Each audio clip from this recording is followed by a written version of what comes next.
Hello, my dear students. Today is 7th August 2021, and in our online lessons, we will study the bridge course, activity 37, 38, and 39. So, let's start from activity 37.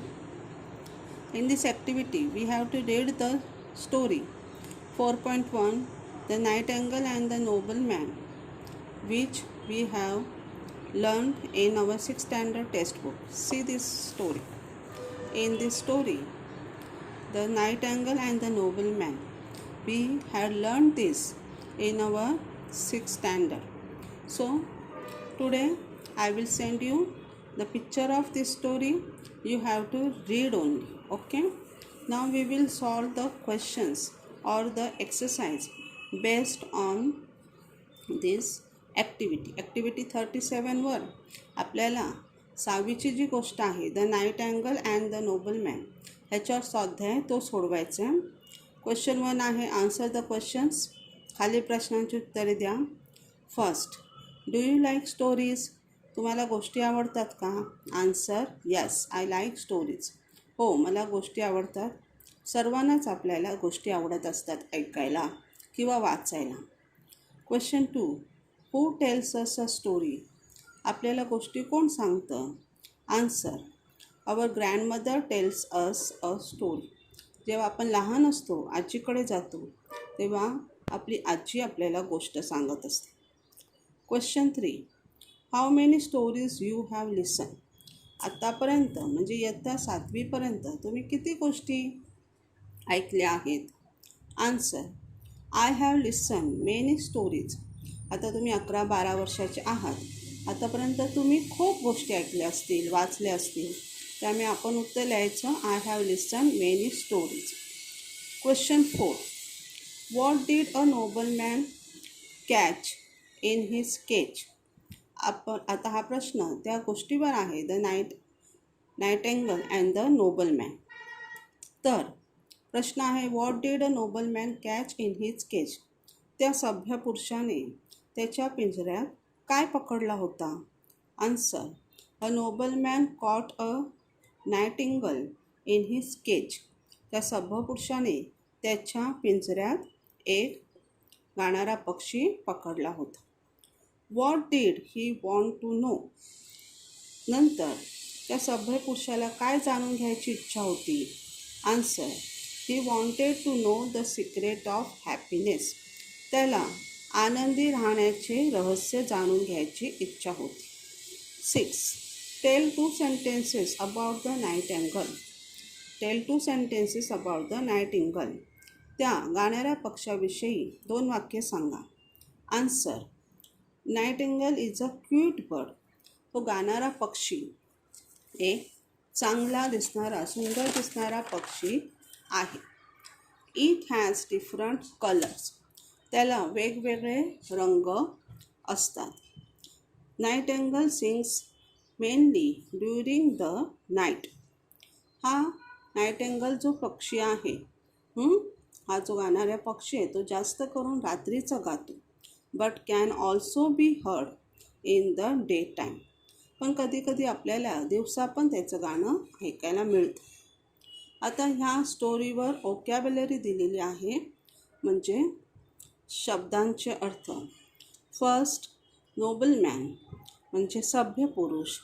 इंग्रजी अर्थ, person with a high rank like a Lord म्हणजे देवासारखा साधा सभ्य पुरुष. 2, plead. Plead म्हणजे विनंती करणे, याचना करणे. Give reasons and request or appeal म्हणजे कारणे सांगणे, विनंती करणे. Plead. Third, ideal words. Ideal words म्हणजे अशा उडते शब्द ज्याच्यावर आपण विश्वास ठेवू शकत नाही. Words which have little meanings म्हणजे असे शब्द की ज्यांचा अर्थ थोडासाच आहे, जास्त अर्थपूर्ण शब्द नाही. रेअर म्हणजे दुर्मिळ. नॉट कॉमन की जे सामान्य नाही, दुर्मिळ आहेत असे. नॉट इझी टू गेट की जे आपल्याला सहजासहजी सापडत नाहीत असे दुर्मिळ. वेल, WAIL, वेल म्हणजे आक्रोश करणे, मोठ्याने रडणे. क्राय विथ सॉरो, जे म्हणजे दुःखाने खूप रडणे. बी अपसेट, नाराज होणे. फील बॅड, वाईट वाटणे. फेअरवेल म्हणजे निरोप घेणे, गुड बाय. अच्छा, बाय करणे, निरोप घेणे.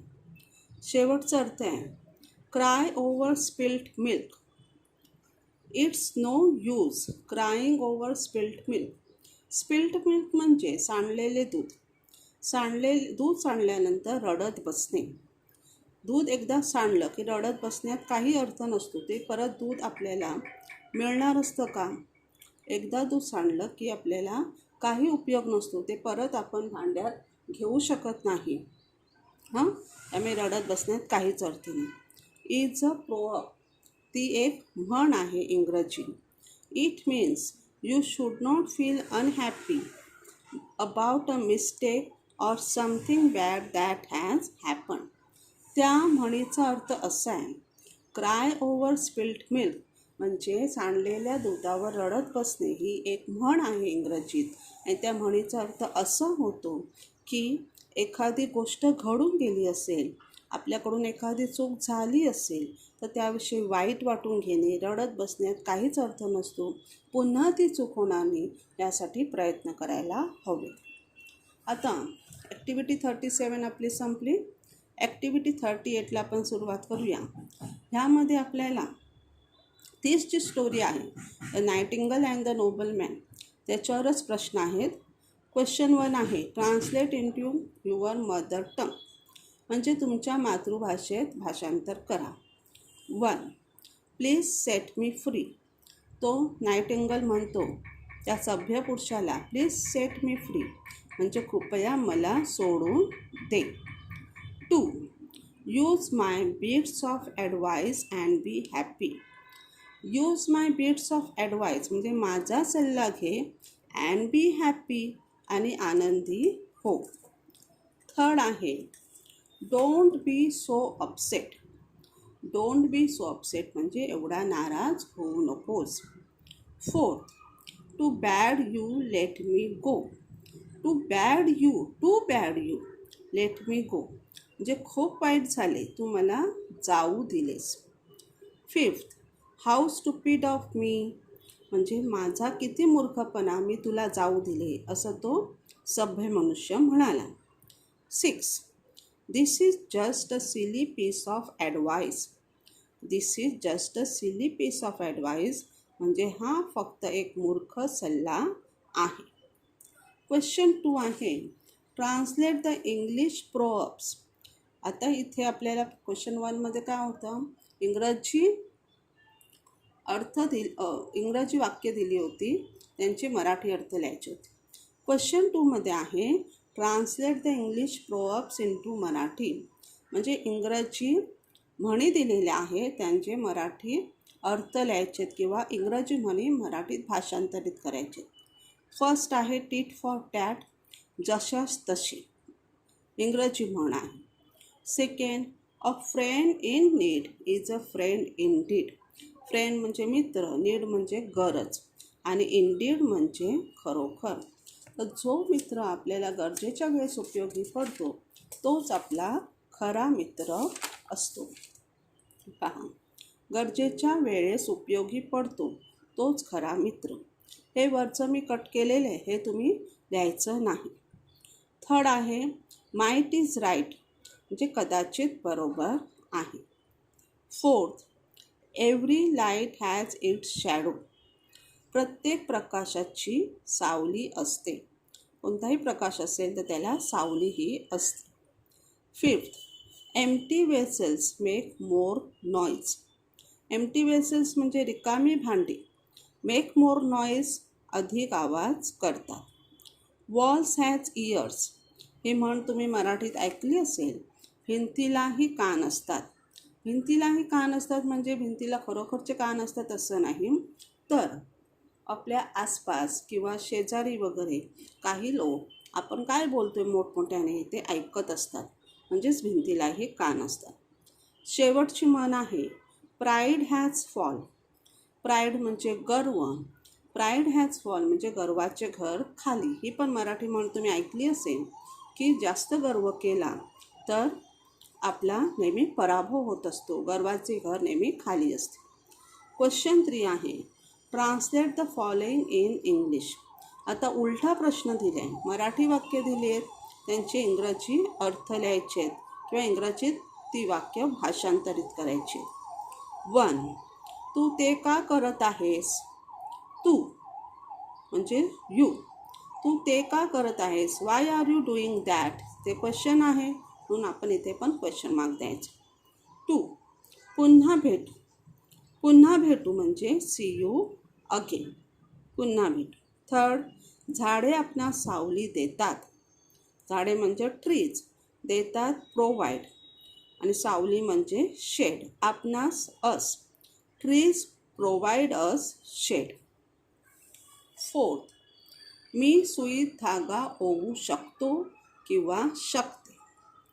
I can put the thread. Thread म्हणजे धागा. In the needle. निडल म्हणजे सुई. मी सुईत धागा ओवू शकतो किंवा शकते. I can put the thread in the needle. 5. जादुई कढई. जादुई कढई म्हणजे अ मॅजिकल वेसल म्हणजे जादूची कढई. इथे ॲक्टिव्हिटी 38 संपली. आता ॲक्टिव्हिटी 39 शेवटची. यामध्ये आपल्याला 6वीच्या पुस्तकातील 2.2 the lion, the man and the statue ही गोष्ट पुन्हा वाचायची आहे. मागच्या आपल्या एका ॲक्टिव्हिटीमध्ये आपण ती गोष्ट वाचली होती. The lion, the man and the statue ही गोष्ट मी तुम्हाला दाखवते. याचा मी फोटो पण पाठवणार आहे. तुम्ही ती गोष्ट त्या फोटोमधून पुन्हा वाचायची. 2.2 पेज नंबर 30वर आहे. The lion, the man and the statue ही 6वीला शिकवलेली आहे. आता फक्त तुम्हाला वाचायची आहे फोटोमध्ये. ठीक आहे, पुढे पहा. आता ह्या ॲक्टिव्हिटीमध्ये प्रश्न आहे. Question 1. Punctuate the following sentences म्हणजे खालील वाक्यामध्ये विरामचिन्हांचा उपयोग करा. 1. C. This statue proves that men are greater claim the man म्हणजे तो मनुष्य म्हणाला की ह्या मूर्तीवरून असं लक्षात येतं की मनुष्य अधिक ताकदवर आहे. तर इथे तो मनुष्य म्हणाला आहे त्याच्या तोंडचे उद्गार आहेत म्हणून अवतरण चिन्हात द्यायचे. Inverted commas, S capital, C नंतर comma. This statue proves that men are greater. इथे वाक्य संपले. Comma, inverted comma complete. Claim the man शेवटी full stop. 2. Not at all. The lion replied quickly. लगेच त्या सिंहाने उत्तर दिले नाही. हे बरोबर नाही. तर सिंह म्हणाला म्हणून हे पण अवतरण चिन्हात येणार इन्व्हर्टेड कॉमामध्ये. Not at all, inverted comma, इथे सुरुवात, इथे कंप्लीट. नॉट ॲट ऑल नंतर एक्सक्लेमेशन मार्क, उद्गारवाचक चिन्ह, नॉटचा N capital. The lion replied quickly शेवटी full stop. 3. Long ago men and animal could talk to each other.